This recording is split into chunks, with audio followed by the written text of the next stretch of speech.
This is Valley News Live at 6. Good evening. New blue lights seen on various stoplights in Moorhead have some drivers scratching their heads, wondering what they are and what they do. Valley News Team's crime and safety reporter Bailey Hurley got to the bottom of it today and found out not only are the lights keeping drivers accountable, more are coming to the city. Whether you're late for work, distracted, or just impatient, running red lights and accidents are something Moorhead police say they've seen more of recently. And it's surprising because it's not due to bad weather. So it's due to some type of distraction, it's due to speed, it's due to possibly on their phones. And that has the city trying to crack down on those drivers with these. Blue light is on. That means that light is red. They're not cameras, as Minnesota law doesn't allow red light or speed cameras. Instead, it's a way officers can better and more safely enforce red light laws, knowing exactly when a light turns red as the bulb on top lights up blue, which can be seen at any angle and from further away. We used to have to be positioned fairly close to the intersection to see that the light would turn green for opposing traffic. And it also allows drivers to self-enforce as well. Very similar to like speed feedback signs that tell you how fast you're going down the road. It kind of adds an extra indication that the driver can see that will hopefully help wake them up and reduce some of the red light running we've seen around town. So far, there are 6 intersections with the blue lights, but Atkins says the city plans to add 4 to 6 more each year until the entire city is lit up blue, making enforcement easier for officers and beefing up drivers' accountability, all in an effort to keep the roads safe. In Moorhead, Bailey Hurley, Valley News Live. Now, the city says blue lights cost around $1,000 per intersection to install and says the next intersection to get the lights in 2022 will be 34th Street South and Highway 10. Fargo city leaders say so far a discussion about adding the blue lights on their side of the river hasn't happened. What a gorgeous weekend we had and a great start to the work week. But I know that November is a transition month and it sounds like Hutch has his eyes on something coming down the road. Hutch?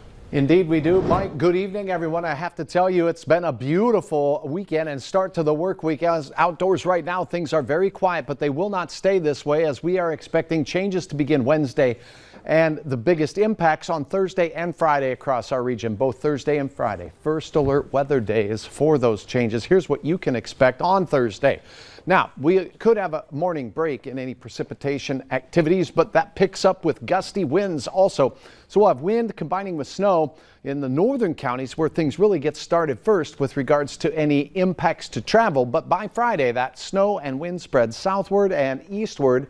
And many of us will have our first round of accumulating snow. Some of us will have travel impacts both Thursday night and Friday morning. Here's a look at the track of the system as we go through. It does look like I got a blank map here. I'm going to have to go find a pencil and put something on that map, shall I?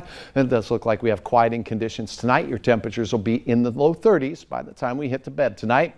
The changes really don't begin until Wednesday. I'll have hour-by-hour details. I'll make sure that map has something on it here in just a few moments. All right, thanks so much. We'll look forward to more things on the map, Hutch. I think we prefer the blank one, maybe. Hey, happening right now, the DGF school board meeting. It's the first meeting to take place after the district put a mask mandate in place. We were the first to tell you about that on Friday. Parents in the district have been outspoken about their opinions on masking. The district says the mandate was put in place because 23 students have tested positive for COVID-19. That equates to 1.3% of students and staff in the district. We'll have much more tonight on Valley News Live at 9 and 10.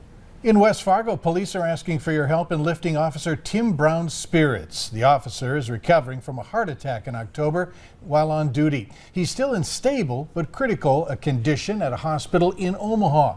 And his colleagues are asking you to color and then send him a get well card soon. Cards can be dropped off at the West Fargo Police Department on the address on your screen. You can also turn one in to a school resource officer. Now, donations can also be made to Bell Bank to the West Fargo Police Association account in support of Officer Tim Brown. A man reported missing at the Fargo Police Department as October is now an active case in Bismarck. Police say 38-year-old Daniel Olson was reported missing out of Fargo on October 28th after he didn't show up for work. Now, Bismarck police say his vehicle was found in an abandoned park. If you have any information as to where he may be, you're asked to call police. Governor Doug Burgum opened the special legislative session in Bismarck with one final push for his plans for the $1 billion American Relief Plan. Coming into the session, Burgum and legislative leaders had a deal for 80% of those ARPA funds. However, those numbers can change, and the governor said there's no time to waste to invest all available federal dollars. We have an unprecedented opportunity, an opportunity to positively impact the lives of our citizens now and the trajectory of our state for decades to come. The governor put emphasis on investing in oil and gas infrastructure to help boost state revenues, economic diversification, and tackling the worker shortage. A controversial drug is making headlines again after Green Bay quarterback Aaron Rodgers endorsed it to treat COVID-19. In a clinical trial, the anti-parasitic pill ivermectin was shown not to be an effective treatment, but that hasn't stopped celebrities and athletes from endorsing it. A local infectious disease expert says people shouldn't rely on a drug that hasn't been approved or proven to work when there are effective treatments readily available. Misinformation is also a kind of pandemic right now that we are dealing with, and that I think is a bigger problem right now as compared to the actual pandemic, because we have vaccines and we have treatments which can help most of the people, if not all. He says people are also confusing ivermectin with the animal drug of the same name. One viewer told us she hasn't been able to get that treatment for her horses. It's been sold out at the feed store. COVID-19 cases in North Dakota have been on a downward slide this past month. However, long-term care facilities across the state are seeing a bubble in COVID cases, especially among staff. The state says 69 residents in long-term care and 112 staff members have COVID-19, and they're expecting an increase with upcoming holiday travel. People are going to go visit their families. That chance of getting COVID, that inherent risk is there. But then we topple on top of that a mandate by the Biden administration that says no test out option. Vaccinate or you're done. Visitation restrictions remain in place for many facilities across the state. Later on Valley News Live at 6, why holiday meal planners may have to be flexible this year when it comes to the main course. And just a stunningly beautiful setting sun like we enjoyed throughout the weekend. But those changes are in the offing. I'll have hour-by-hour details on what you need to know about Thursday and Friday's First Alert weather days next.